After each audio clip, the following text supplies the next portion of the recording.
Okay, looks like we are live. I want to welcome everybody. This is the Computing in the Arts lecture series at UC San Diego Department of Visual Arts. And I wanted to tell you a little bit about the format of tonight's talk and sort of the background of tonight's talk.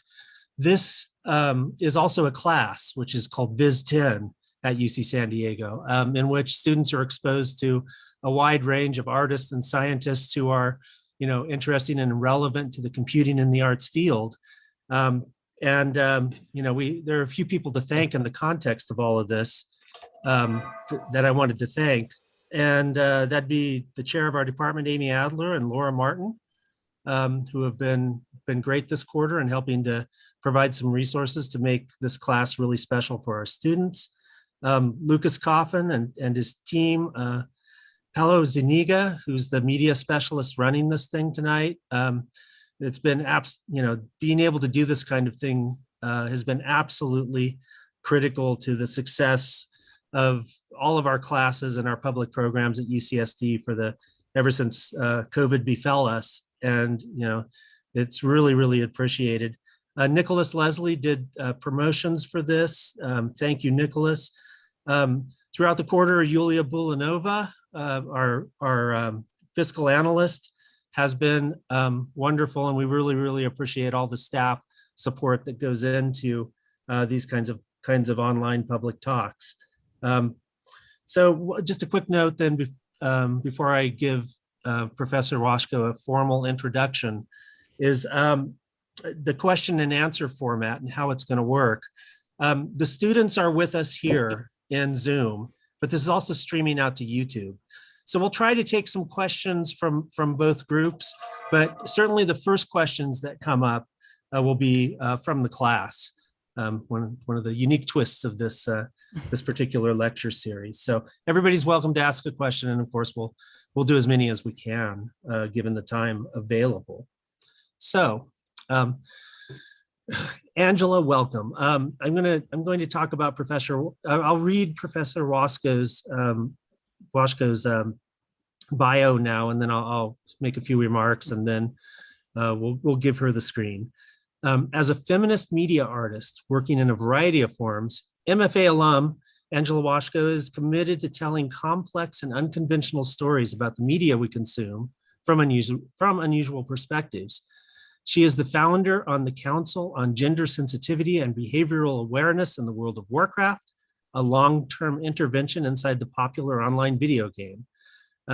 She is a recent recipient of the Creative Capital Award, the Impact Award at Indiecade, and the Franklin Furnace Performance Fund, inserting something just for my Viz 10 students. These are a big deal. These are important kind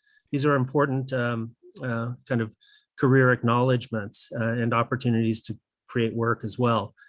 Washko's practice has been highlighted in the New Yorker, Frieze Magazine, Time Magazine, The Guardian, ArtForum, the Los Angeles Times, Art in America, and the New York Times, Rhizome, and more. Her projects have been presented internationally at venues, including the Museum of Moving Image in New York, the Los Angeles Museum of Contemporary Art, the Milan Design Triennale, the Kiasma Museum of Contemporary Art in Helsinki, and the Shenzhen Independent Animation Biennial. She is an associate professor of art at Carnegie Mellon University. I happen to notice also she's core MFA faculty within the MFA program.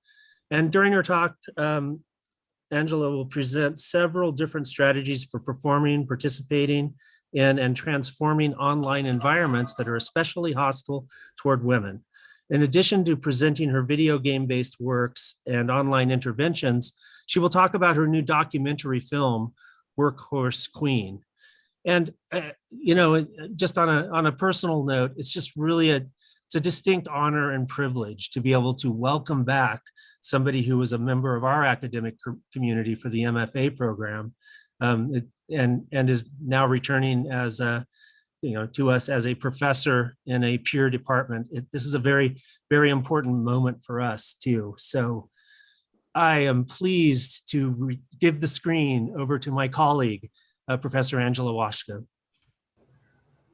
Aw, thank you so much, Brett. Wow, I'm I'm so moved by all of that. I was just thinking about how my first ever teaching experience, at least within a college setting, was teaching Viz 40 with Brett as a graduate assistant teacher. And I think I did that like 3 quarters because it was so great.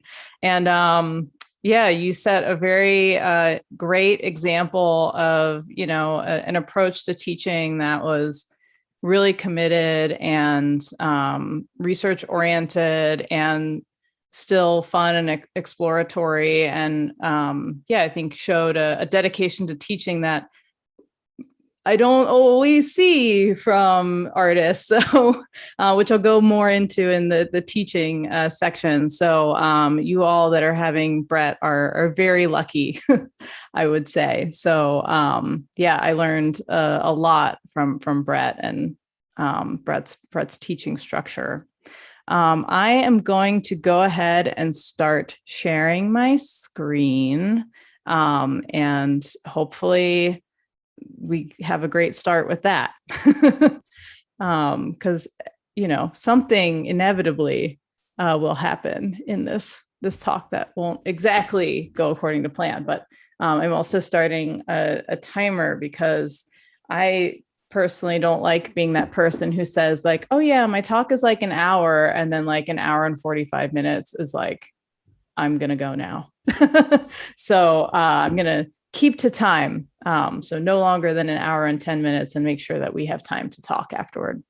So yeah, again, thanks so much for inviting me today. It means so much to get to come back as a alum of UC San Diego's grad program. To give you a little introduction to me, as you heard a little bit from my bio, my practice takes on a lot of different forms and kind of distribution strategies.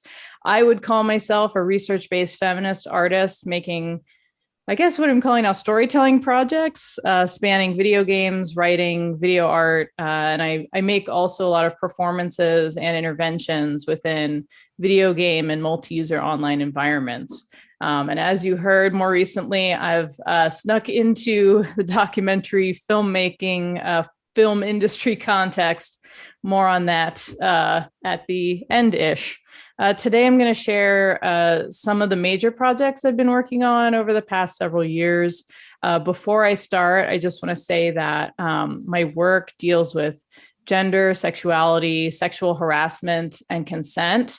And some of the material I will talk about today will be difficult. So I will try to give some contextualizing warnings for some of the most challenging content. Also, Brett asked me to incorporate teaching into this talk. So at the end of my talk, I'll talk a little bit about my approach to teaching and how I see it informing my art practice, because I think it does. More on that soon. Okay. Hopefully you're seeing this video and it doesn't look horrible. So yeah, for a long time, I was an artist who secretly played video games and was embarrassed about it. I started playing the massively multiplayer role-playing video game World of Warcraft in 2006, right around when it came out. After years of playing in competitive guilds and feeling frustrated with how my social experience differed from the men I regularly played with, in 2012, I finally decided to do something about it. I'd become tired of being told to get back in the kitchen and make male player sandwiches. I'd become incredibly uncomfortable with the number of male players aggressively soliciting me for sexual exchanges as soon as they realized I was a woman. Changing the harassment reporting protocols and lack of accountability built into the community guidelines designed by Blizzard seemed like, at the time, an impossible task as an individual artist like me, but I thought I could use my background in performance, collective organizing, grassroots activism to directly talk to players about why the community had become so homophobic, misogynistic, and racist in its public communication channels. So, from 2012 to 2016, I created what I called performative interventions inside World of Warcraft. So instead of killing enemies and getting impressive equipment like I had for 6 years prior to its founding, as the Council on Gender Sensitivity and Behavioral Awareness in World of Warcraft, I started traveling to these highly populated virtual towns in the game to discuss the ways in which women and other marginalized players were treated in the game space with other players. In a session with the council, players came together in this virtual public space to discuss inclusivity, entitlement, who's allowed to ask questions about the community's actions, how players are held accountable for harassment, why marginalized people were treated so poorly in the space, and why the politics of everyday life ended up so embedded in the exchanges in this otherwise fantasy game landscape where you see orcs and trolls running around. We also talked a lot about feminism and a ton of other topics. The project shifted in intention from initially wanting to change the communal language in the space to ultimately sort of rethinking how colonial that impulse was and shifting to trying to create a presence and public visibility for the issues of exclusivity that players face in the space by meeting and talking about it regularly, and just kind of taking up literal space and altering the game experience with these underrepresented perspectives that were otherwise silenced or suppressed within the community. The project, wow, quite the sneeze I'm hearing. Gesundheit. The project over time gained a large following inside the game, and an intentional and inclusive guild was created as part of these discussions on the primary server that I was operating on. One of my goals for the project was that it could create a kind of prototype or example or set of tactical guidelines for actions and resistance by others in World of Warcraft who could do this without me, or people who could maybe take some of these approaches to other multi-user virtual environments as well. I don't feel as though my approach to what I was doing here should be totally proprietary. Although this work, I feel like the primary context for that work was the game environment itself. It has often been presented in installation versions in exhibitions after the work was made. In physical environments, when I get the chance, that I like to design to echo the feel of the game environment. So you're seeing an installation at the Peabody Essex Museum in Salem, Massachusetts. To make the floor, I photographed or screenshotted ground textures inside the game and collaged them together to make this massive room-sized floor installation, hoping that it would create an immersive feel and play with the scale of the game environment, kind of moving this game that you normally play on a laptop, kind of leaning in, transforming it to be more human scale by situating you as the viewer of the work on the ground of the game as though you're sort of an avatar within it. So the project also lives on in the form of writing, which is a big part of my practice that you'll see throughout other projects. In the midst of that long-term project, I started another one. Actually, I started this at UC San Diego, which maybe some people who were around at the time might remember.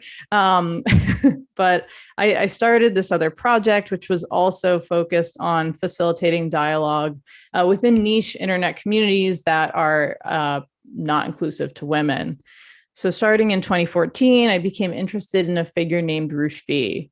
His writing and his ideologies started coming up during conversations with WoW players who identified themselves to me as men's rights activists or members of the manosphere online. In case you're not familiar, Rushvi is a professional pickup artist, or he was. He doesn't call himself that anymore now. He's kind of transformed into this self-identified Christian self-help evangelist, but that's another story. At the time, Rushvi had been called the most infamous misogynist on the internet For over a decade, he spent his time traveling around the world, teaching men how to perform in particular ways in order to have sexual exchanges with as many women as possible across geographic, language, and cultural barriers as quickly as possible. He wrote a series of seduction-centric travel guides called Bang, Day Bang, Bang Iceland, Bang Poland, and so on. One of his community fans made this image of him in front of a bunch of his books. He was also the founder of Return of Kings, recently shut down, but historically very active online alt-right sort of blog news site with many writers who are devoted to discussing neo-masculinity, an ideological term that was actually coined by Roosh to identify men who wanted to return to, we'll say, quotes, radically traditional family values, and wanted to see women in the United States have their right to vote revoked, be banned from the workforce, and many other, frankly, infuriatingly oppressive things. After reading so much of his writing for his devoted community of followers, one thing really stood out to me. In Roosh's accounts of his sexual exploits, the perspectives of the women he was explicitly talking about in his books and blogs were never represented. So I decided that I wanted to create a web and book project through which I'd hope to give the supposedly hundreds of women that Rushdie had sexual exchanges with using the extremely aggressive pickup strategies outlined in his books an opportunity to anonymously report their experiences with his pickup art practice.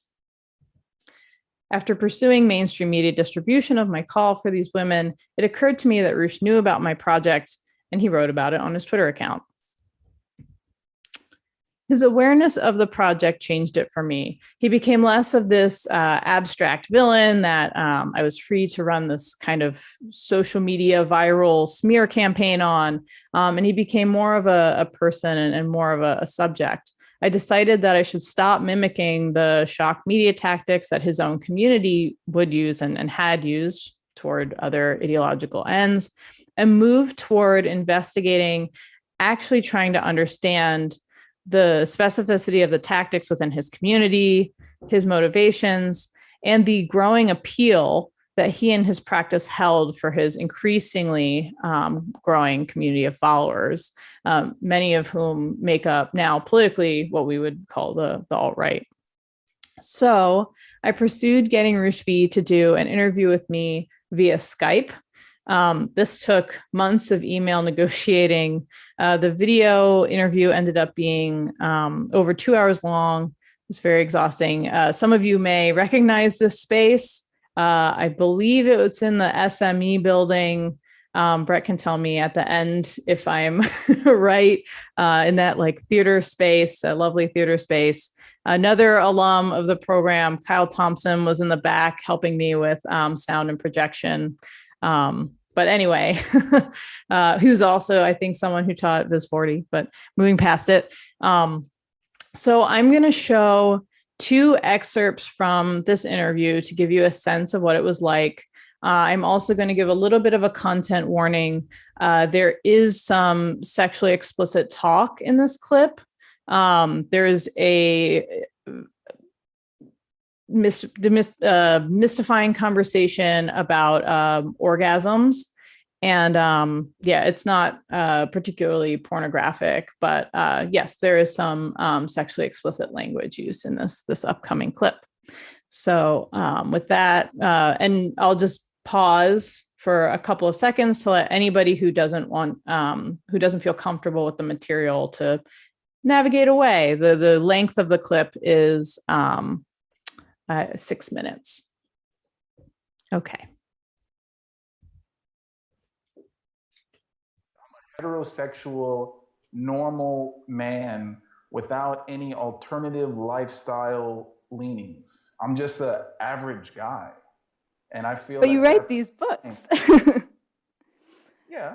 Mm-hmm. So can you just for an audience that may not be familiar with the books that you've written, can you just describe a little bit about Bang, Day Bang, Bang, Iceland, Don't Bang Denmark, and so on? I love Denmark, by the way.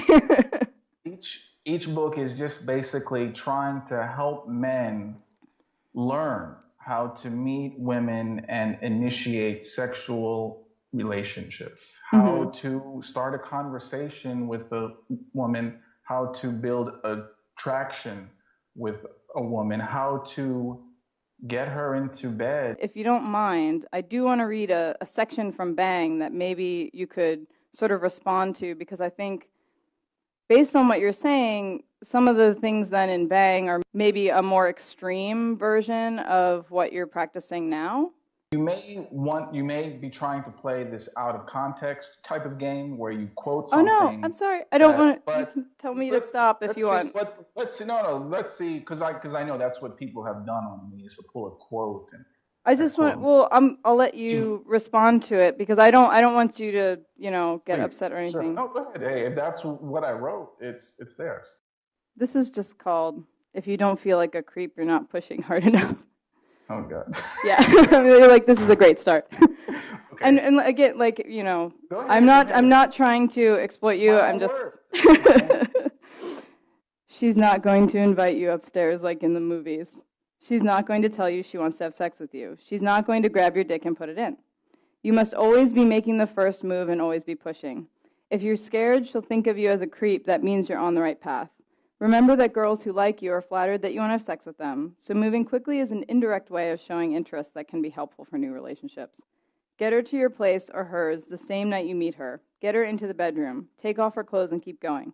If she resists, take a break and start over again. Break her down and bang her, and then take her out and bang her again. And then on page 90-something, pound away like a jackhammer until she gets tired and gives in. This isn't an elegant approach, but it works. Any human resistance can be broken down with enough pressure. I just feel like that's a little bit more extreme than what you were explaining earlier.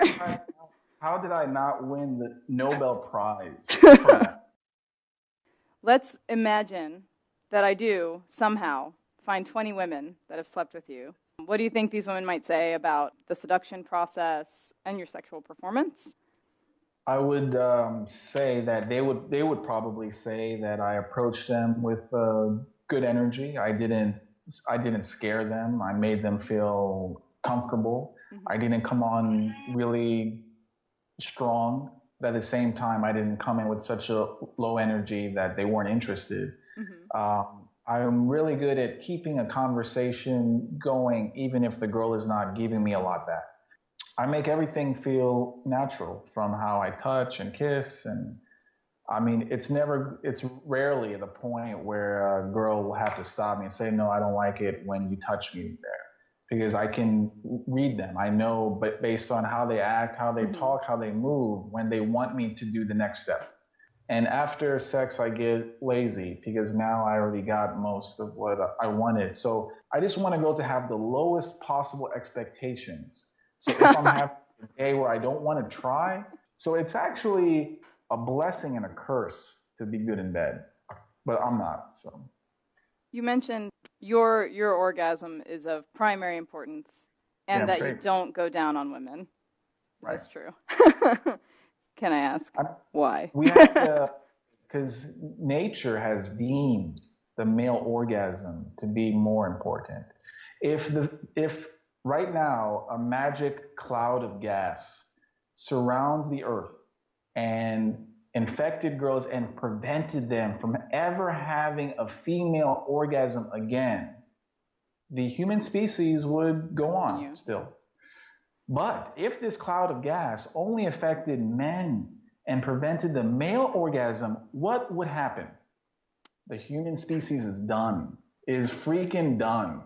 Therefore, nature, not me, nature has declared that the male orgasm is essential to life, to life. But the female orgasm is like a cherry on top. You know, if she gets it, hey, that's great, yummy. But if not, it doesn't matter. So I believe in what nature has said about it.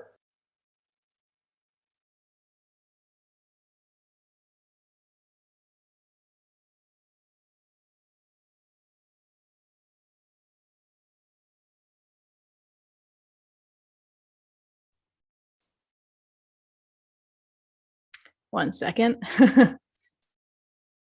I told you something would happen. Okay. I think we're good again. All right, here we go. Okay. Ooh, all of the things that have been said, all the oppressive things that have been said in defense of nature. Yeah, this is a complicated project to explain in a short amount of time. There have been hour-long talks just about this project alone and performances as well. But yeah, the reactions to my interview with Rouge V included on the one end, year-plus long social media-based harassment campaign against me by the manosphere, which also then became a subject of a lot of work that I made. And on the polar opposite end, was also receiving a regular stream of messages from women who shared their experiences with pickup artists with me, which became another sort of side of the project. Surprisingly, I was also getting a large number of men reaching out to me from the manosphere who admitted that they never had a conversation with a self-identified feminist before, and that my interview with Rouge V changed their one-dimensional understanding of what feminists might be like. Overall, I feel conflicted about this project, especially with distance from it. I would never want to say that the best way to communicate with a representative of the manosphere would be to just let them spout their oppressive views at you for 2 hours while you nervously laugh as a defense mechanism to being so thoroughly in disagreement and discomfort. But, at the same time, I was thinking about how increasingly polarized online communities were becoming. And I wanted to facilitate a conversation across these increasingly polarized spaces. So I was kind of coming from feeling like I was representing a new generation of what was being called the digi-feminists at the time. And Rouge was representing this manosphere bubble. So for me, interviewing Rouge V was a way of holding him accountable for his views by actually having to be in dialogue with them or about them with a woman, and women are the target of his practice, and holding him accountable for his views, the non-consensual behavior he describes and recommends in his books, and the community that he's built around the assault and harassment of women. This project has taken on a lot of different forms. It's existed in a lot of different contexts. There have been physical gallery installations like this one at San Diego Art Institute. And I also was making these digitally mediated intimate storytelling performances. The first one was actually performed at UCSD as my thesis, and then sort of transformed and did a tour for 2 years. In more recent years, I've been working with research material related to the project again. I collaborate with musician Jesse Stiles on an experimental music project. In U+1 F440, we create live electronic music and visuals using custom code and interactive electronics. We train machine learning algorithms on politically charged existing texts to produce these poetic and sort of dreamlike computer-generated lyrics for glitchy electronic pop music shows. In our process, we take a source text or source text. In the case of our song Alpha Game, the 300+ post Rouge V forum thread on my Bang project, and we train text-generating neural networks on it. The networks create their own new text, pulling from the patterns and kind of vernacular of the original source material, and we redact them into poems and then manipulate them even more to produce some experimental songs and shows of these experimental songs. So in this image, you can sort of see in the top right, one little fragment of the Rouge V forum post called Rouge Interviewed by a Feminist. And behind it, you can see the lyrics to our song Alpha Game. Making this song in 2019 was an important part of processing the experience I had had of being the focus of the manosphere, years before. I'm going to play the song for you now. It will be accompanied by the backing visuals that are projected when we perform the song live. So you could imagine that if you were to see the live show, you would see this video projected behind us that you're going to see in a second. And I would be like yell singing and like banging on some MIDI controllers and stuff. And Jesse would be very smartly doing lots of crazy things with electronics. And then, yeah, there would be this video. Okay. I'm going to play electronic music for you now and a video. Okay, here we go.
Okay, so the source of this video, just to give you a little, it's heavily manipulated, but basically Roosh V got recognized at a bar in Toronto, Canada. He was in the city because he was going to be giving these conference talks on neo-masculinity at like hotel conference centers, which is something that a lot of these pickup artists do. But yeah, he got recognized at this bar where a bunch of people ended up pushing him out of the bar and were throwing beers on him in protest and kind of marched him out of the street where he had his bodyguard get him back into where he was staying. So at this point, you may have noticed I have I'm interested in a wide range of forms for my work to take on. I don't necessarily prioritize the traditional gallery or museum context as the best or most interesting for art making. So I'll make work in game environments. I play music in clubs. I write for journals, news sites, all sorts of places. So the Banged project also had several written manifestation, including these sort of artist books that I made, and also essays in academic journals like UCSD's Field Journal of Socially Engaged Art Criticism. Plug. The research I did and projects that I made under the Bangs project umbrella also led directly into the research for the next project that I'll talk about, which is called The Game. Toward the end of this project, something I felt, or the Bang project, something I felt was getting in the way of the work was my performance role. The project became very much about my experience operating in this manosphere field.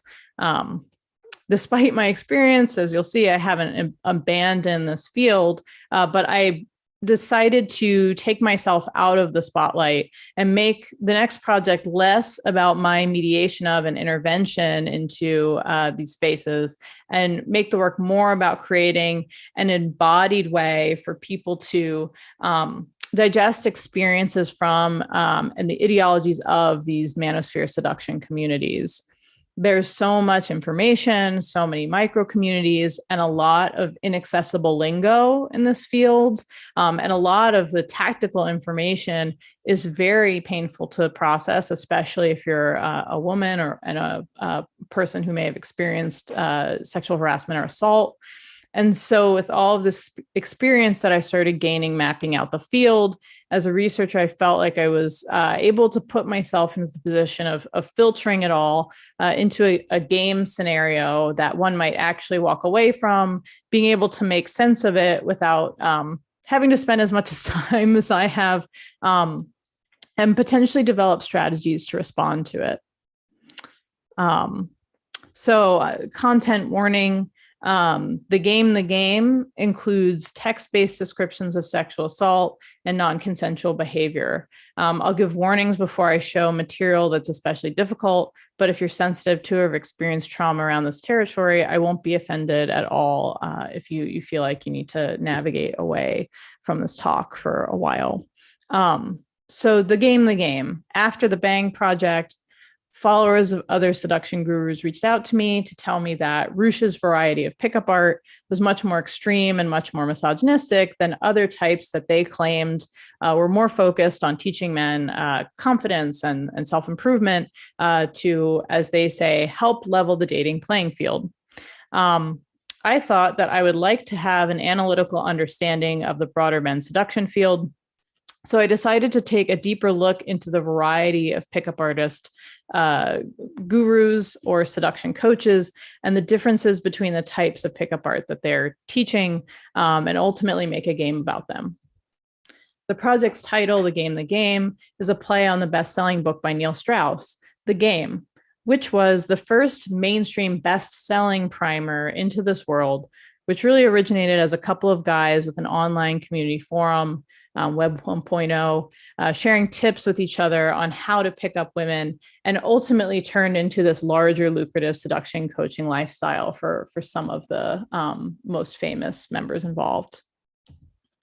In The Game, I present the different seduction techniques of infamous pickup artists and allow these pickup artists to speak for themselves through their work and put players into the position of interacting with them in the most common location for pickup art, a bar.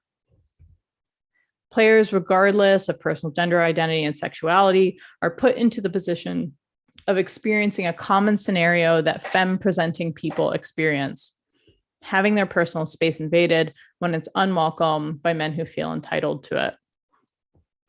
The first pickup artist you encounter in the game is Julien Blanc, who is designed from research material from infamous pickup artist Julien Blanc's first major multi-DVD training program called PIMP.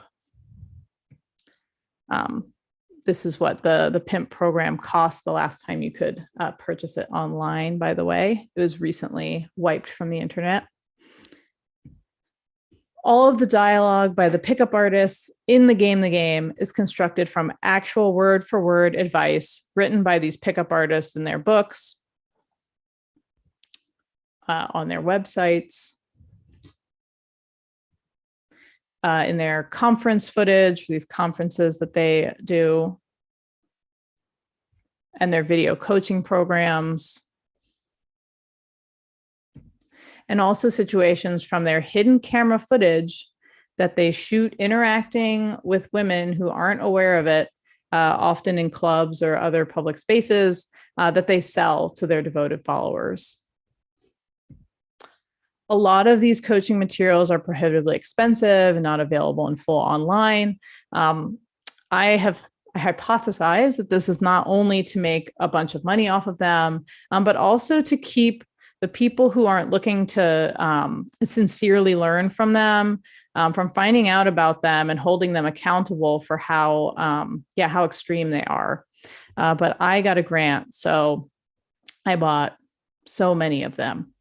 I am going to show an example of an excerpt, a very short excerpt from one of Julien Blanc's videos, his coaching videos. It does include what they call in-field hidden camera video footage. Before I show this clip, I'm going to just give some context. It's an instructional video, which includes some instruction targeted at men, and then a clip of Julien performing an act that he is suggesting that men do. It is not sexually explicit or pornographic in any way, but you will see Julien Blanc moving a woman around without her consent. So yeah, there's non-consensual behavior in this hidden camera footage, and also the non-consent of filming her without her knowledge. So I'll give everyone just a couple of seconds to make a decision. This is a 2.5 minute long clip. If you just feel that you want to navigate away during this clip and come back. Okay. So when I'm like, you know what, it's after party, let's go, I'm gonna throw in the word now. Okay, like, you know what, after party, now. Boom, and I will order and command now. Now, okay? Listen, you don't have to if you don't want to, but let's go now. Okay, we get along, right? After party, now. Adventure, now. Let's go, now. This second, now. This second, now. Okay, I'm gonna hammer that shit in. I'll also do like, you know what? After party, because otherwise I have to go. AKA, it has to happen now. Okay, so keep that in mind. Take the responsibility off of the girl and create a sense of urgency. Kiss me goodbye or real kiss? No, we're very nice guys. I'll never see you again. We're just assholes. Don't give a shit. Look, but Julian is Frenchman. Hey, we have so much in common. Apologies. What do we have in common? What do you Pleasure to mean? meet you. The connection. We're just like, we're too similar. Erica, She won't see. I'll hide it. I have massive shoulders. She won't see. Get out of town. That's what she says. Okay, real fast, real fast. Oh my god. Oh my god. A real kiss, not shake. You're crazy. She's gone. Okay, we already kissed. It's too late. Give her a real kiss. You're crazy. Redemption. It's like a video game. Redemption. Are you gonna cheat on a shitty kiss? No. That's a good point. Am I gonna cheat on a shitty You already Yes. cheated. You already cheated. What does that even mean? You cheated on a fiance on a shitty kiss. Is that really what you want? Where did 2 minutes. Where Come did here. you guys come Wait. from? Can I just hug you goodbye? I'll hug you goodbye. You can give me a hug. Goodbye. Okay? 2 minutes. Hug with me and kiss me. 2 minutes. No, no, no, no. 2 minutes. No, 2 minutes. Okay, kiss me. no, no, no, no. She can't see. My friend's talking to her. So this pretty much covers, like aligning the emotional side of her brain with the logical side of her brain. Okay. So that interaction from the PIMP video coaching program is presented as a successful pickup art action and is being suggested as a behavior that other men should engage in. So, that's why I want to share, some of the gravity of this material with you. And it's just a small segment of, an 8 DVD long program. I showed that video to illustrate that this moment presented in Julian's hidden camera footage is represented in the game. As a player, if you continue to engage with him to the point that you end up outside of the bar and are invited to leave the venue with him, even when you push back, you may be physically moved around without your consent. This is not me inventing what Julian is like in any way, but presenting him and his behaviors in the way that he's presented them himself and has suggested them as a template for his many, many followers.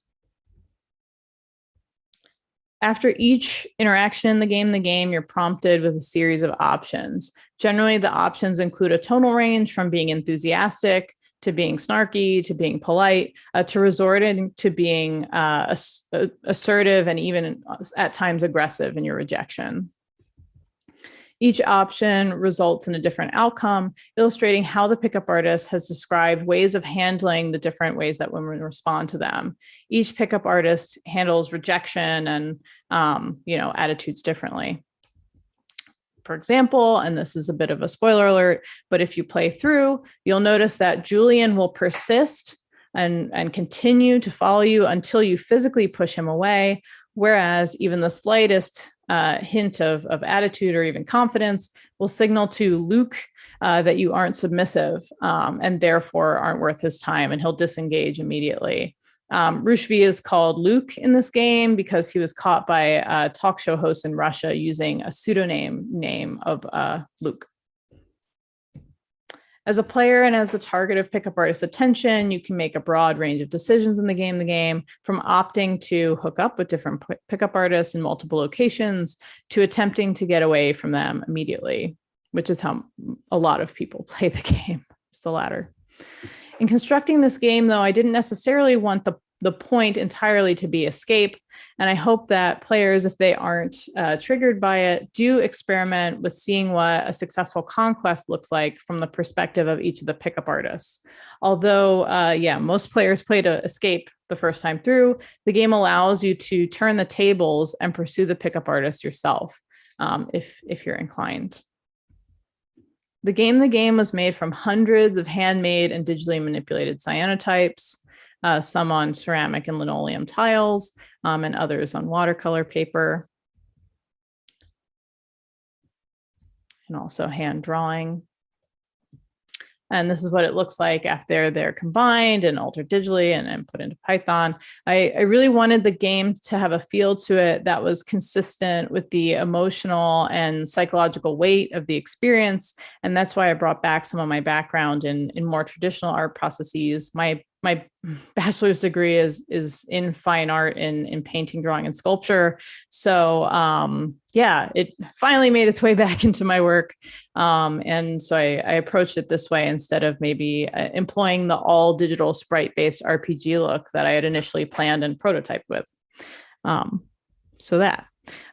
band Shushu composed the soundtrack to the game. So it has this very dark and intense musical score, which also, I think, enhances the tense claustrophobic nature of a lot of the interactions and environments, which I'll just play like 2 seconds of, so you get the idea.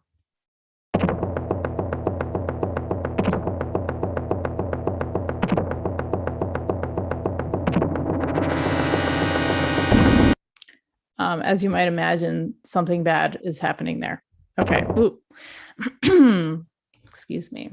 The game was originally shown in its early stages in mostly art exhibition and festival contexts, But now it's available for download on personal computers everywhere, PC, Mac, and Linux at thegamethegame.org, and also as a part of the Rhizome Net Art Anthology, so anthology.rhizome.org also. As an experience, it was always something, it was designed to be something that you could play through in the privacy of your own home. People play it very differently in a gallery setting where they may be on display and thinking about, you know, who is behind them in line and then how they might evaluate their decisions. And they might feel pressured to make the most right decisions. Yeah, it's meant to be replayed at home also because it's a very long game. And, you know, you have an opportunity to explore all of the tactics of these pickup artists and compare and contrast them and see where they overlap. Also, despite the heavy way that I've described this work, there is humor in it. For example, Julian is obsessed with Twilight and the Vampire Diaries series, and a lot of his pickup art lines are actually vampire oriented. Roosh has this odd story he tells about living off the land and growing only butter lettuce and organic watermelons. It's important to me that the game doesn't just highlight the danger embedded in these scenarios, which I definitely think it does, but also examines the absurdity of some of these tactics as well, and what sort of a state they're anticipating their target will be in, potentially inebriated, and what might stand out to them. So the game gives you an opportunity to slow down these practices and examine them closely, something that you certainly can't do when you're experiencing them in real time at an actual bar. I frame the field in this heavy way for my talk because sometimes this field has historically been dismissed as not real or a joke. And so when I talk about the field in this work, I think it's important that I share with you some of the gravity of it by seeing it in practice. I'm interested in exploring the complexity of this field and not flattening it or oversimplifying it in the way that mainstream media has, and instead mapping it out and making their complexities more accessible. There was a VH1 reality television show called The Pickup Artist based in this culture and some of the people that are profiled in my game. By making these pickup art practices an embodied experience and putting players in the position of making decisions and walking through interactions, I think there are insights to be gained that wouldn't be gained by, for example, writing a novel about the field or using another media to explain the field. To me, there's something important about being put into the position of experiencing these practices rather than sort of reading about them from a distance. And that's how I'm thinking about tactical embodiment, this term that I've started, I think, making up for this project. For me, tactical embodiment is a strategy of positioning players into an embodied experience that in this case may give them knowledge about, for example, the male seduction field by being moved through it in a way that will sink in differently than reading about it in the abstract. I think that understanding these practices and why they're so appealing and perceived as this necessary antidote to so many men is instrumental to trying to dismantle them. There's a lucrative industry devoted to providing men with answers on how to get women to interact with them. And unfortunately, many of these pickup artists have a monopoly on providing these answers. These practices often disregard consent and women's agency and rely on very outdated ideas around biological determinism, making just terribly outdated assumptions about what women are naturally like that undermine the wide spectrum of ways that people live and present and perform. As an artist, I think there are many strategies to share the research you're doing to produce your work. At least this is very true for me. After releasing the video game project, I was also invited to share some of the primary research materials used to make the game via publishing in a kind of investigative journalism context.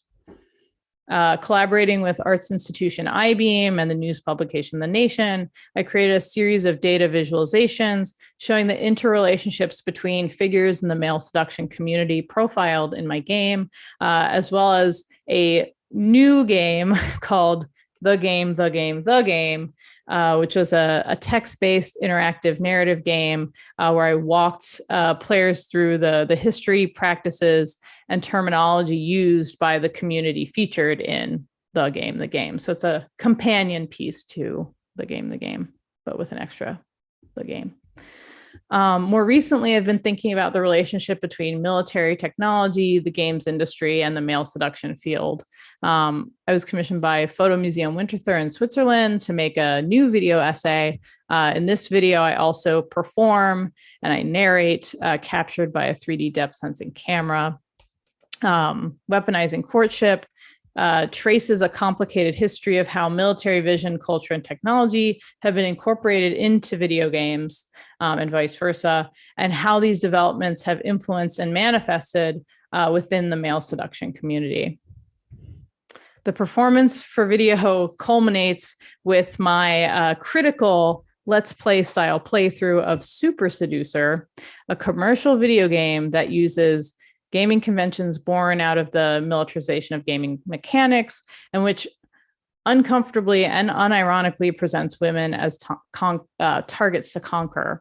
Super Seducer is an actual video game produced by actual pickup artists and was published after The Game, The Game. The development team behind it actually reached out for me for consultation on it also, which is a whole other story. Let's just say I ultimately said no, but it's a nearly 2-hour-long video essay, and it's online on my website if you want to watch it. After an invitation from an editor, I also had the opportunity to adapt that video into a text essay for the London Architectural Review for just this May 2021 print edition. But hopefully you're seeing sort of a pattern here within my practice. I make a experimental research-based art project that takes a lot of twists and turns, and then there's a bunch of different forms that the research ends up being able to take. And sometimes the project have these lives that I don't always anticipate. Okay, moving far, far away from pickup artists, video games, and the manosphere, this final project that I'll talk about before transitioning into talking a little bit about teaching. It might seem like a departure, but I see it as very connected to my broader practice. After all these years of embedding myself in some of the darkest corners of digital culture at great expense to my emotional, physical, and spiritual health, and at times safety, frankly, I wanted to make something celebratory and work with people that I admired and get back to some of the core elements of my practice that I sort of got far away from: experimental theater, performance, reality TV, and drag. I think I have time to show this to you, or at least just a segment of it to you. This is sort of an aside, but I have this whole other body of work that I could have talked about today in depth called Millionaire Worthy, which was focused on me doing really bad performance impersonations of the host of this reality TV show that was called Millionaire Matchmaker. Her name is Patty Stanger. Through this project, I present my own data analysis of how dating, courtship, class, gender, and sexuality were presented on this super heteronormative, classist, and very misogynistic show. And I do this under the guise of a self-help public access TV show. And also I do a live short one-woman play. But I am going to show this three minutes of this video. I made it in the beginning of grad school for Lewis Hawk's class, and it turned into this whole other bigger project. But the sound is really shitty because I hadn't learned much about microphones yet. But anyway, yeah, maybe hopefully this will give a little insight into how performance used to sort of function in my work, to give a little bit of context for the final project I'll talk about. So yeah, this is from 2013. It's called Millionaire Worthy, a primer.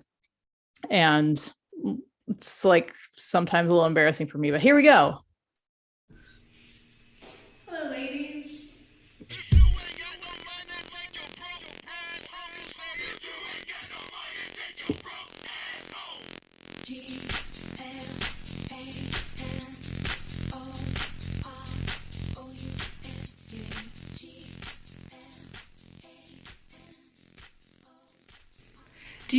successful? Of course you do. Well, I'm going to try to change your mind. This is the richest man in the world according to Forbes' top billionaire list of 2013. There are only 48 women in the top 400 richest people in the United States list. Now I gotta see you walk. So, the odds of us ladies making $1 million on our own, quite unlikely.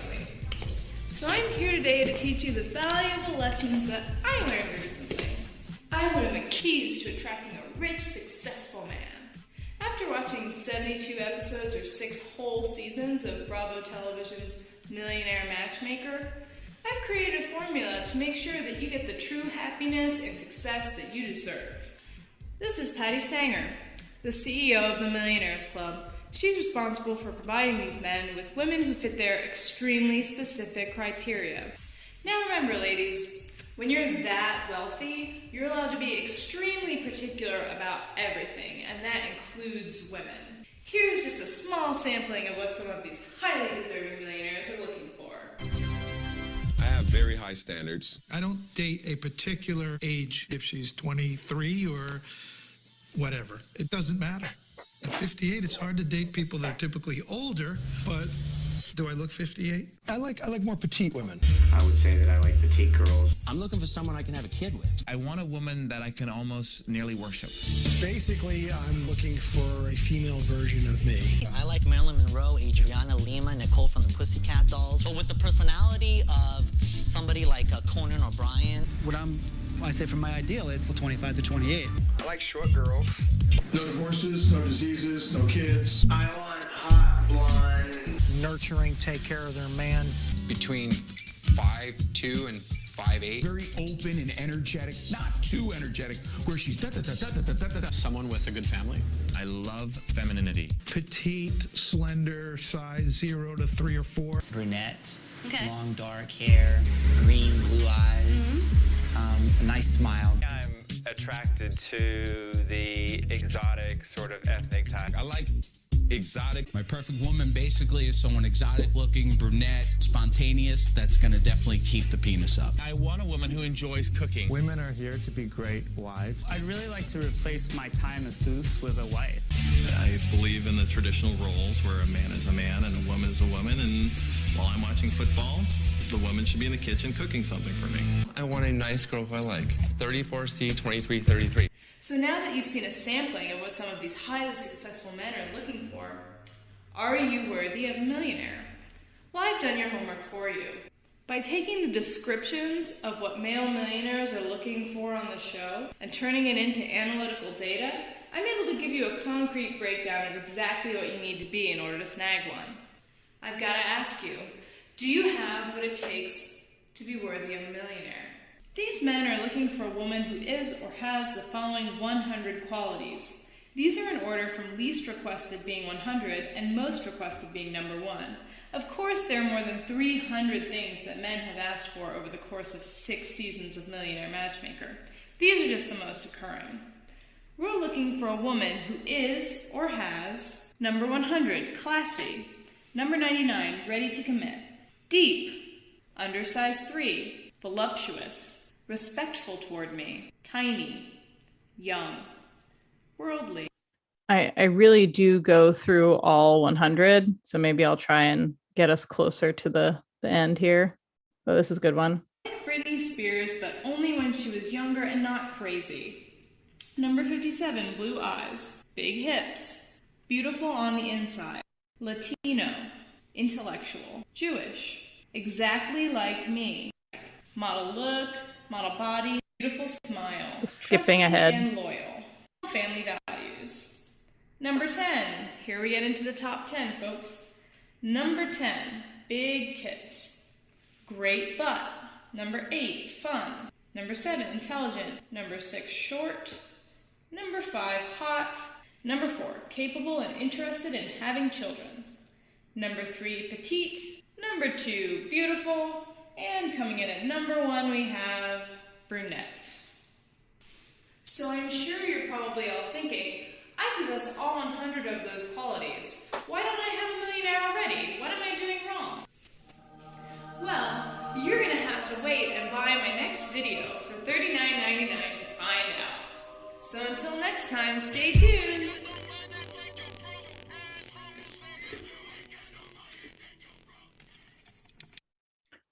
Yeah, there was no Amazon video, but I did do a public access show for a little while on the project. Anyway, okay, so back to Workhorse Queen, my newest project. Yeah, I see those as connected. But anyway, the reality television show RuPaul's Drag Race has created an international platform and entertainment career template for over 100 drag queens in its 13 seasons on TV. And that's just counting the American version. In my new project, I wanted to explore the impact of the TV show on local performance communities, as well as the drag queens who've ended up on the show, but maybe didn't go as far in the competition and consequently develop smaller fan bases and audiences, but are still aspiring to use the TV show as a platform to pursue a full-time career in the mainstream entertainment industry. I wanted to really know what that experience felt like. Workhorse Queen is a documentary film I worked on for 3 years, focusing on suburban drag queen Mrs. Kasha Davis's life, career, and recent shift toward international visibility after competing and going home early on season 7 of RuPaul's Drag Race. The film follows Ed Popel as he leaves his full-time job doing telemarketing and pursues a full-time entertainment career as drag queen Mrs. Kasha Davis in his late 40s.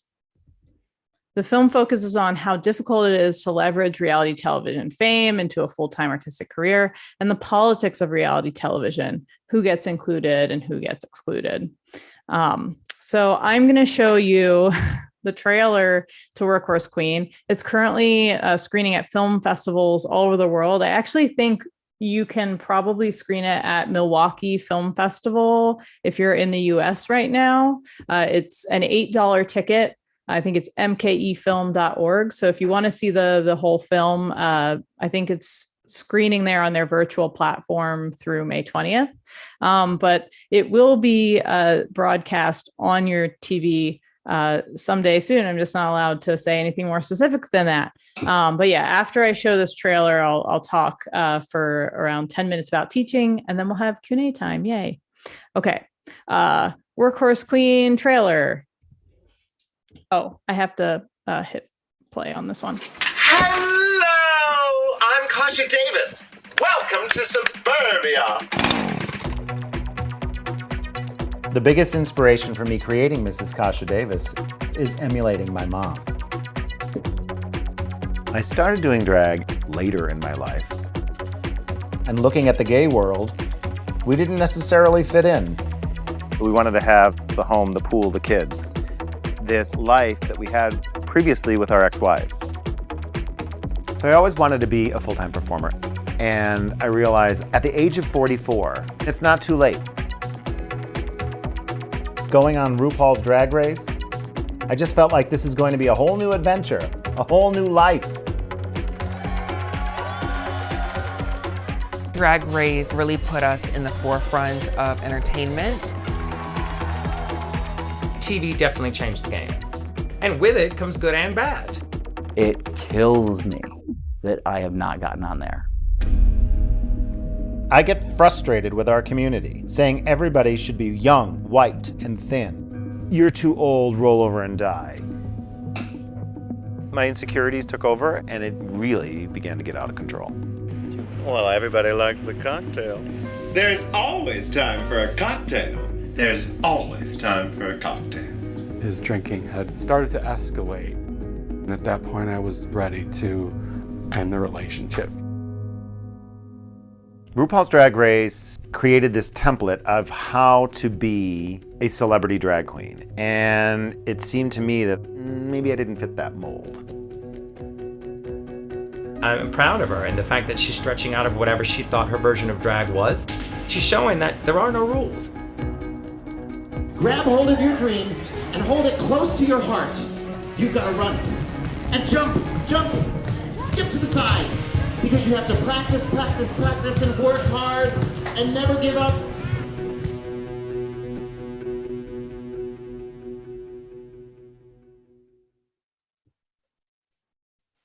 Yippee. Okay, so to sort of close things out and talk a little bit about teaching. So I am a professor of electronic time-based art at Carnegie Mellon University in Pittsburgh, and I teach undergrad and grad students in our visual art program. I mentioned earlier that Brett Stahlbaum was the first person that I had the experience teaching at college level with. So yeah, thanks again to Brett for setting a really good example of organized and well-researched pedagogy. This image will be explained later. If you're interested in teaching, something you'll likely need in both your applications to teaching jobs and also your promotion applications to keep your teaching job is a teaching philosophy statement. I went through my most recent one and took some excerpts from it and paired it with images from some of the events and exhibitions I've organized with my students. So you'll see some like posters related to class shows we've put on, which are totally optional things that we do together. But so here we go. In my unique approach to teaching, I encourage students to explore their own personal research trajectories and support them with the technical tools to produce their work, as well as specific curated resources to help them hone their distinctive vision as artists. In my studio art courses, I combine research and theory-driven prompts with technical skill building in order to support students not only in the production of technically sound work in the area of electronic time-based art, but also by giving them tools to critically address the socio-cultural byproducts of technological innovation and the impact of media on contemporary life broadly. It's important to me that students develop an understanding of how their works exist outside of the narrow and specific context of Carnegie Mellon, and begin to think about how their projects may function within broader cultural, historical, and community-based frameworks. I'm not interested in merely encouraging students to recognize or replicate broken systems. I'm interested in empowering students to create meaningful ways to intervene and or produce radical alternatives if they're interested. I'm committed to representing a wide range of artists, theorists, writers, architects, designers, activists, performers, amateurs, and more in my classroom. It's important to me that every week I present substantial women artists, queer artists, and artists of color in an effort to overturn the lack of these perspectives in Eurocentric, white, male-dominated art canons. Those were excerpts from my teaching statement in 2017, but I still think they're true. But enough of the philosophy statement. Teaching and being an artist don't always make for the easiest combination. Many academics I know are artists who want to be full-time artists, but it's not sustainable financially. So teaching becomes a way to support their practice. I personally have found teaching to be very valuable and have, found ways to integrate the research I do for my classes into my practice and vice versa. I also feel very fortunate that I am in a position to have a unique role among faculty at my institution. I typically get to design new classes that are pretty unusual and specific and allow for some of my research interests to find their way into them. The courses I've designed and taught advanced undergrads at CMU include digitally mediated performance, conversations with mainstream media, critical studies, art and activism, digital worlds, making in digital context and speculating nuance, performance art in the expanded field, hacking, modding, remixing, interventions in technology and entertainment, digital storytelling and resistance, and transdisciplinary research studio, risk, agency, and failure. And I teach a lot of other more kind of general introductory classes as well. They're just not as fun to list in this slide because they're like electronic media studio 1 and 2. In digitally mediated performance, class participants inserted themselves into pop cultural artifacts, experimented with data, performed cultural analysis, created interventions in multi-user digital spaces, and used performance to question, revise, and reenact histories. This was the first class I designed for CMU. In digital worlds, making in digital contexts and speculating new ones, students looked at existing digital spaces to produce works that respond to the specificity of these terrains, and also made artworks where they imagined the future of digitally mediated life. I should mention this is from an animation by Michelle Ma from that class, and this still was from a video by Maddie Varner. And you should check them out. In performance art in the expanded field, students learned about the history of interdisciplinary performance across fields and made lots of performances. Both times I taught this class, we also staged a collaborative reality TV-esque improv competition that I've called America's Next Top Performance Art Superstar. It's become kind of a regularly occurring event that coincides with the class. And it's really fun and somewhat chaotic. In digital storytelling and resistance, students explored a variety of ways that artists use contemporary technology to create alternative stories to dominant media narratives, and also the ways that video, film, performance, and media artists have used documentary and appropriation to resist and deconstruct news media and pop cultural stories. And we made a collective book of manifestos in that class. In my class, Hacking, Modding, Remixing, Interventions in Technology and Entertainment, my students gained technical skills and conceptual insights into the process of taking existing cultural artifacts and manipulating them to make new works.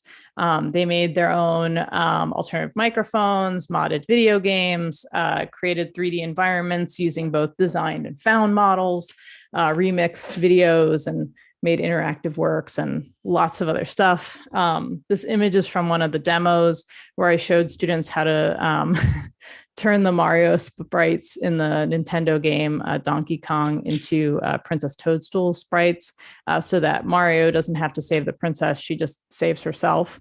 But yeah, we did some NES modding in that class, and that was pretty fun. Anyway, occasionally I get the chance to combine my politics, research, and activism with the university in more concrete ways, like curating and mounting an exhibition of works by over 20 self-identified women and non-binary artists from 1968 to 2017, whose practice involved hacking electronics, modifying software, or remixing audio and video to insert their perspectives into media where they were otherwise not represented.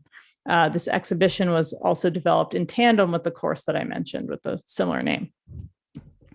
The show also included another work by an amazing UCSD grad program alum who did the program before I did, Misha Cardenas, and this project Becoming Dragon, which is a work that she made in Second Life during her time as a grad student at UCSD. So we had videos and prints and 3D models, and actually the some of the equipment that she used to make the work in the show.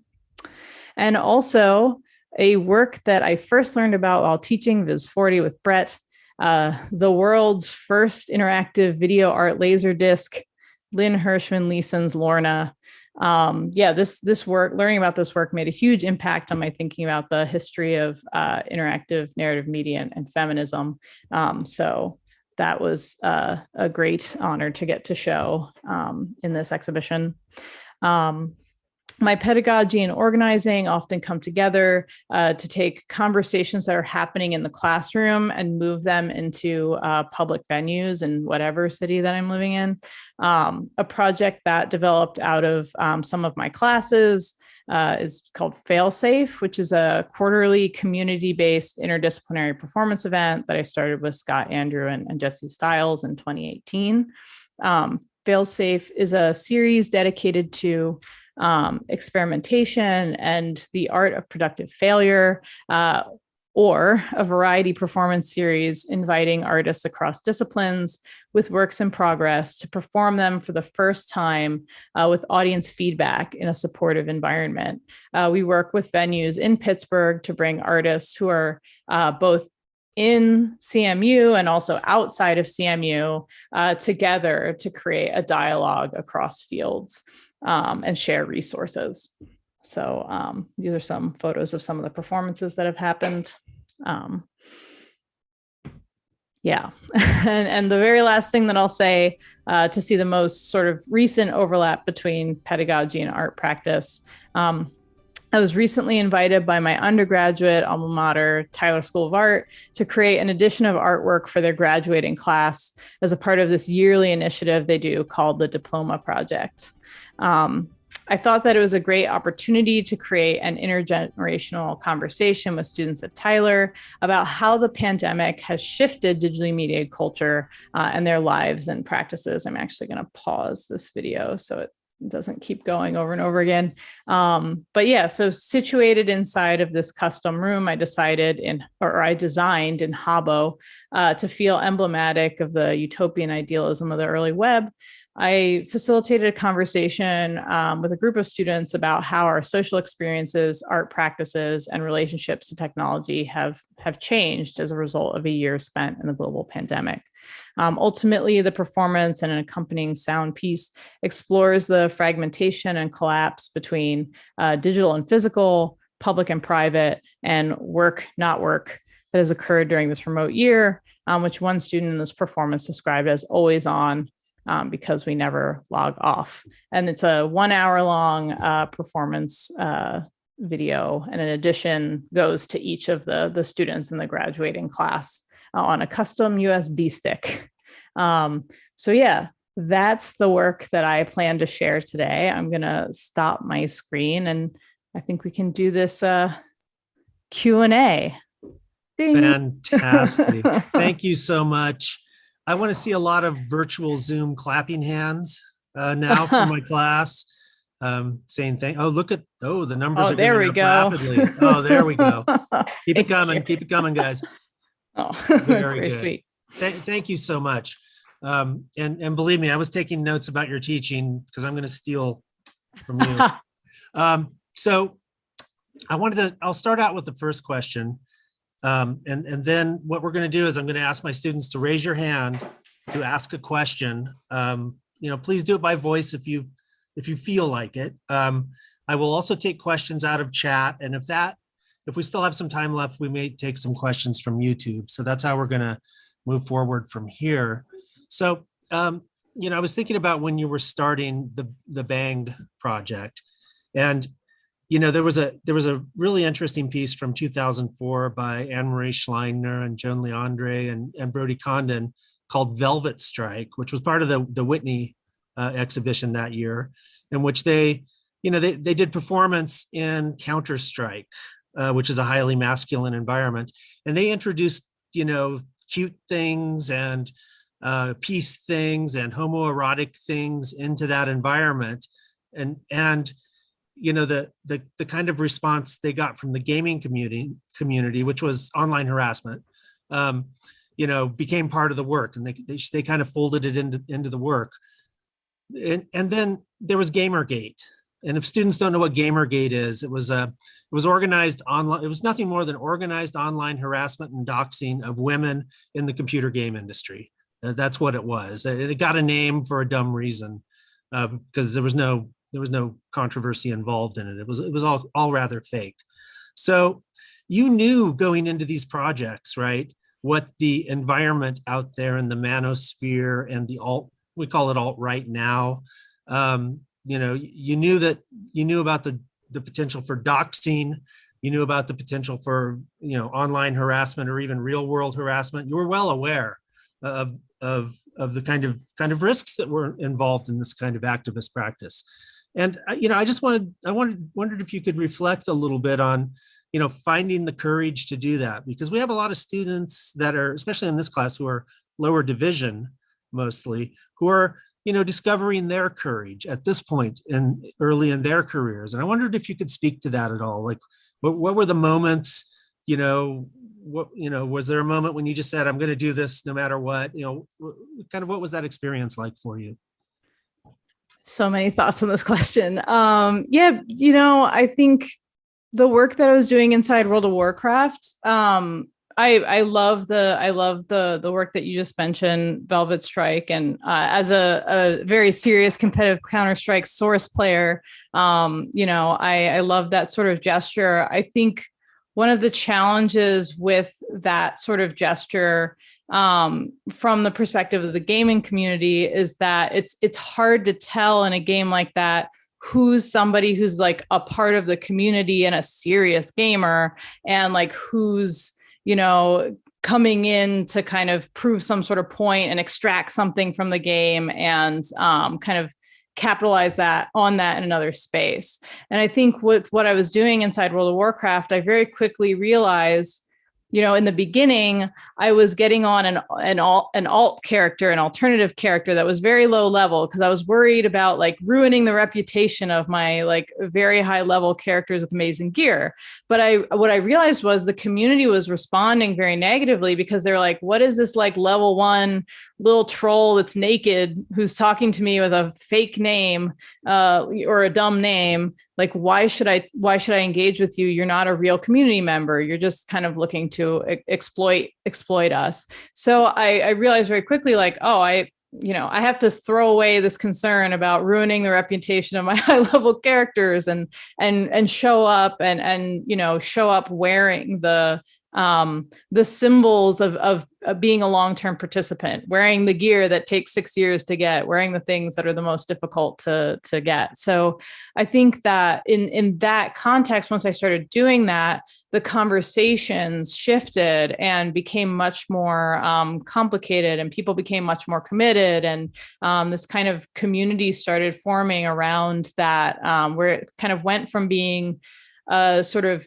intervention to sort of prove a point, and developed into something that was more fluid conversation and much more nuanced and much more long-term and community oriented. And I realized that was actually like an approach that felt more true to me as a person and as an artist. This was new to me. There are some precedents like Velvet Strike, but not a ton. I think even Franco Mattis had done a few performances also in Counter-Strike, but there's definitely a history of people making these gestures, but it's not like the history of painting.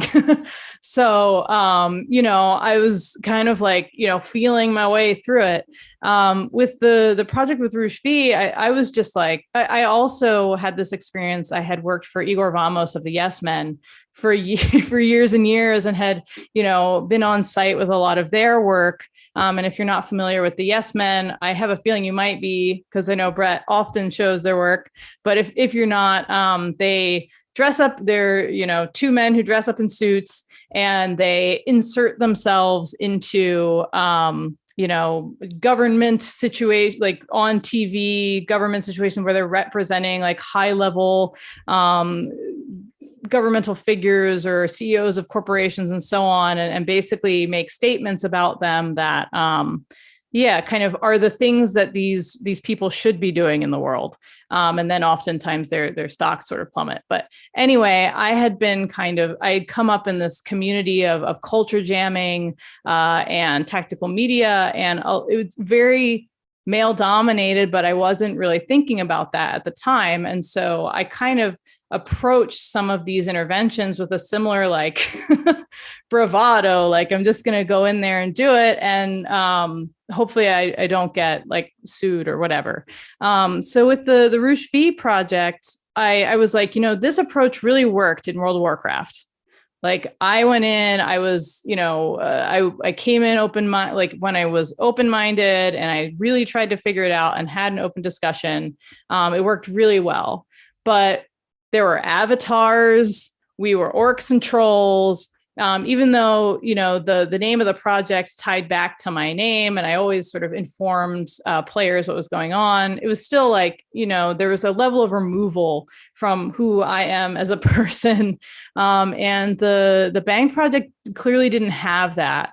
That peeling back that anonymity and exposing myself, was it came with other challenges. And I think I wouldn't say I was terribly naive, but I do think there was a kind of naive, like, tactical media culture damning, like bravado that was going on behind that. And, you know, I think maybe I would have done things a little differently now, but, you know, I think that's also something that when you're younger too, you're like, I'm really going to go for this. I'm going to go for this. And if nobody talks you out of it, like I think Ricardo a couple times was like, because Ricardo Dominguez at UCSD has certainly, you know, had his fair share of attention on him, as have you, Brett. And, you know, Ricardo would be like, so do you really know what you're in for? And I'd be like, I'm good. And he'd be like, okay. And then we had really, I had very productive conversations with him actually while some of the height of the harassment was happening, and some of the threats to physically, you know, engage with me at San Diego Art Institute started happening as well. So yeah, I think I'm kind of meandering on my answer here, but yeah, I think so. Yeah. It's very courageous work. Okay, let's see. We have a hand up. Soyeon. Hi. So you kind of answered my question as you were talking right now, but I really want to say that I'm really inspired by like the amount of courage that you are having going into these projects, but also like how playfully you approach it. And I think one thing that I kind of saw common in a lot of your projects was that you tend to shed light to parts of or parts that people often don't want to look at, like the pickup men, or like how to become a millionaire's wife. Like you kind of satirize the show and kind of showed like the ugly side of like how much like pressure it is on women.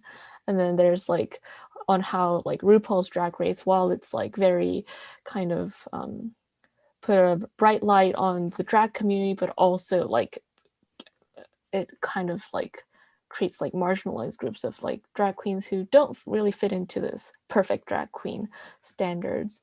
And I think it was just a very like smart but also very courageous approach. So I wanted to ask your motivation in finding these like on like how you like become determined to address these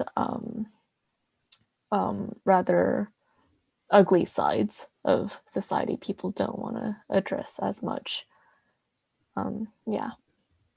Thanks for asking that. If you've never considered a potential either side career or trajectory as an art writer, maybe you should, because that was a really thoughtful analysis of my practice, and I have not gotten this question before. So thank you. Yeah, how do I, I think one thing, at a certain point, I had a background as a painter and found it, for me, very unsatisfying and very, at times, like the way that it was evaluated, very arbitrary. And so I started to reevaluate, like, what are the things that I'm uniquely invested in, uniquely curious about. What are the things that have been formative for me, and what do I have to contribute in terms of a conversation about them that maybe doesn't exist or is lacking.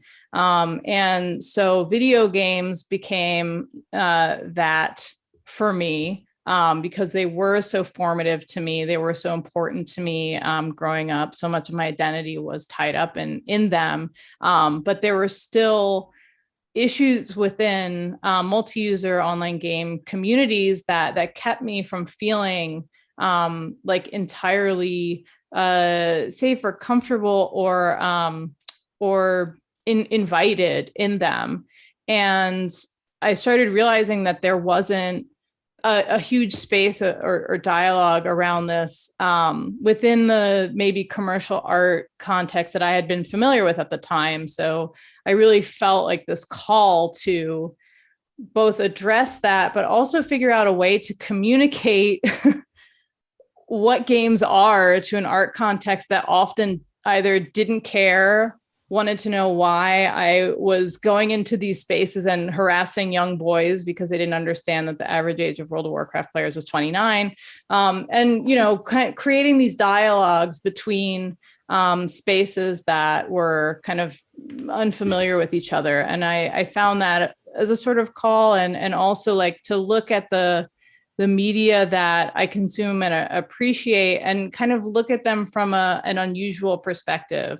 And the project with Mrs. Kasha Davis, Workhorse Queen, I'm like obsessed with RuPaul's Drag Race, have been for a long time. I was going to make a documentary about this house of pickup artists in LA called Project Hollywood. I had gotten grant funding for it. I was like ready to go. And I was like, I cannot spend another minute making work about pickup artists. I need to kind of still create work that's true to my approach and what I feel like I can uniquely offer, but go to someone that brings me a lot of joy, which happened to me, Mrs. Kasha Davis. And I was like, there must be more here. Why did she go home so early? Why is she a housewife? Why is she a Mrs.? Why are there so many queens from Rochester who've been on the show? Like, there were just so many questions for me. And every time I went for answers, I was like, why does nobody care about this? So I think when I find an opening where I'm like, why does nobody care about this? Instead of being like, oh, that sucks. I'm like, maybe that's where I come in. And that's probably why I end up head first in all of these rabbit holes that nobody else wants to go down. I think. So that's my answer to that. No, I really admire that attitude. I think it's something a lot of people need. Oh, that's very sweet. I appreciate that. Yeah. Thank you for your response. We have a question from the chat. So what do you think the benefit is of using digital technology? Or I think they're trying to ask why digital technology. And then the second question that I think is in there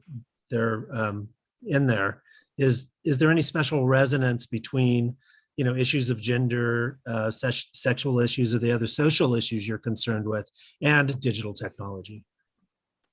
Yeah. Gosh, I could have so many answers to that. I think if I were to like peel back into like the most basic interests that I've had in my practice, I'm interested in the way that the media that we consume impacts a kind of public understanding of gender and sexuality. So I'm interested in how whether that's, the technological interfaces we experience, the social media platforms that we use, the camming spaces we go into, how gender and sexuality are represented in those spaces, and as well as, all the mainstream media we consume, and how that impacts perception. And so I'm like, just re-looking at this question. I think in my projects, I do try to think about what is the best form for this gesture. Like, I wasn't like, I really need to make a documentary film because that's like an easy thing to do. Let me tell you, that is a really hard thing to do. I still can't believe that I did that. It wasn't like, I finally figured out how to program that game. It took me 4 years. You know what I think I'm going to do? Completely learn an entirely different field. I don't think as a sustainable practice approach that's necessarily the smartest. But for me, I do think I want the form that the work takes on to make sense for the material, what I'm trying to say, and also the audience that I'm trying to reach. So with Mrs. Kasha Davis's story, hers is a story that is specifically about the distribution of reality television into mainstream media, how drag gets translated from a subversive nightlife subculture to being one of the biggest reality television shows on VH1. So for me, it was like the end game goal of a gesture like that is that it has to inhabit the same space as Drag Race. The gesture of, wanting to make this experience about the violence of pickup artists and how they use, video game terminology in their practices. For me, I'm like, that has to be a game experience that you experience in an interactive form. So I think for me, each of the gestures and the material language that they're in is specific to the content and the audience. Okay, I don't have any hands up. Maybe there's a question. We have probably time just for one more question anyway. Actually, Maybe there's a question that's coming in from. Oh, does somebody want to ask something? I heard somebody. Yeah, go ahead, please. It's not really much of a question, but it's more of a comment of an experience that I just found out that you might find it a little bit interesting. So I was just like just any other YouTubers, I was just cruising on the YouTube and then just watching YouTube videos, right? And then a strange advertisement came. I don't know how long it was. I think it was maybe a few weeks ago, or maybe a month ago, right? This advertisement was talking about how to get yourself a girl. Mm-hmm. They say that this works for all girls, and you don't have to pay attention on the personality, you don't have to pay attention on your looks or other stuff like that. And they were explaining that this kind of secret, right? However, I can't get into much detail about it because I thought it was biased and not really smart, and I always skip the ad. And I was trying to find it in YouTube while we were discussing about this type of gender issue, and I just can't find it. But I know it exists somewhere, and it's really recent too. I'm just letting you know about it. Oh yeah, I mean, pickup artists are still around. They've changed their terminology. Like some of them call themselves dating coaches. Some of them call them lifestyle coaches now. Real Social Dynamics, the company that I've profiled many of their coaches in the game, and also received a cease and desist letter from them. They actually pivoted from calling themselves pickup artists to seduction coaches to dating coaches to lifestyle coaches now, and they've also rebranded and everything. But it's still definitely a culture that is alive and well with many imitators and so on. So unfortunately, I am not surprised to hear that you have encountered their materials. One more question, because we have to go fairly. Oh yeah, quickly I have here. to get out of here in a few minutes. Yeah.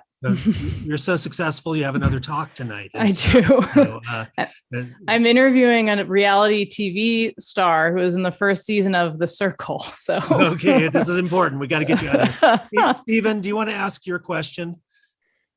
Yes, please. So I did just want to thank you. I think the talk, it was definitely inspiring, and I thought that a lot of the things you brought to light were, I think, revolutionary, at least to me, having a male perspective, and not necessarily being someone who games, but just being able to learn from it was definitely something that that stood out to me. And I just wanted to bring up, I guess, provocative art, because it seemed like the Bang project was very provocative, and I think that that's a characteristic of of impactful art or meaningful art, that it makes you feel something, whether that's provocative or something else. So as the artist behind certain types of a provocative art form, what is it like navigating that situation? At what point, do you realize this is something that could really piss people off, and how do I proceed in, continuing this art form? Yeah, I think there's no one size fits all answer to that question. And I think, it's up to every artist or every person who wants to make gestures that are provocative to decide, the balance between what are the risks versus what is the potential impact or the potential meaningful impact. What are the lines that you want to draw? What are the boundaries you want to create for yourself? I think something that I had to do pretty quickly once I was a target of Gamergate and also this sort of manosphere harassment campaign as a result of the Bang project. And something that I had to do is really think about what sorts of online exchanges I wanted to be a part of and what I didn't. And I had to become very intentional about how I participate in social media, what spaces I want to be private, when I want to have notifications enabled and when I need notifications to be off to create a separation or some safety, some distance from what was happening. Because there were times when there were 100 notifications an hour, like popping up on my device, letting me know that there was like this much sort of attention on the project and on me, and often quite personal, and rape and death threats and all this sort of stuff. So yeah, I had to quickly start creating or acknowledging that I needed to responsibly create some boundaries. And think about, am I going to look at this Rushvi forum thread that's getting longer and longer and be able to kind of lurk and see what they're planning, what they all want to do to me and so on, and be like, no, actually, like I need some distance. I need to talk to someone else and have them look at it and tell me if there's something immediately threatening that I need to report or anything I should be aware of, but not have to go through the emotional trauma of just being talked about in that way. So yeah, I think that's a really important thing if you're interested in making provocative gestures in public forums. Knowing how to create space for safety and care. I've never been the best at self-care, and I don't really like the term, but it's the closest thing I can say to have everybody kind of generally know what ish I'm talking about. So I think also making space for care of oneself in that situation became critically important. So I hope that sort of answered what you were asking. Fantastic. Professor Washko, thank you so much on behalf of the visual arts community for joining us tonight. It's been just kind of an amazing talk. I think the students are going to have an awful lot to write about this. I'm really, really pleased that my students got the opportunity to meet you. So again, thanks very much. Hope your interview tonight goes very well. Thank you so much for having me. I will always say yes to Brett Stahlbaum, and you just were so wonderful to work with. And I hope that all of your students realize this. Woo! Thanks for having me and for your great questions also. Yeah, really nice work, dear students. Okay, I guess we're going to end the public stream now, but we are going to stay, Professor Washko's not, but we're going to stay in class and do our normal after class business of talking about potential writing topics, etc. So that's what's next. Thanks again. And students will be staying